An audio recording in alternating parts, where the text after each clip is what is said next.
So when I came a few days ago to carry out a boiler service on this, and I inspected the flue, you think it's all made good, it's all made in, but when you peel the decorative shroud back, you can see that all there is here is just a gaping hole, and it's going for a cavity wall as well.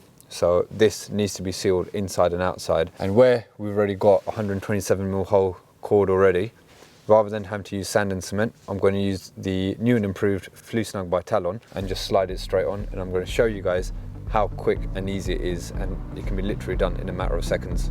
Right, let's get rid of this old shroud.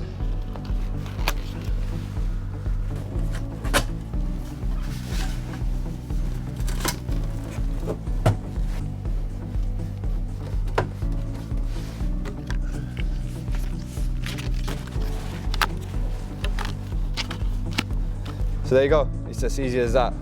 No sand, cement, no getting your hands dirty, not worrying about the weather, it's done.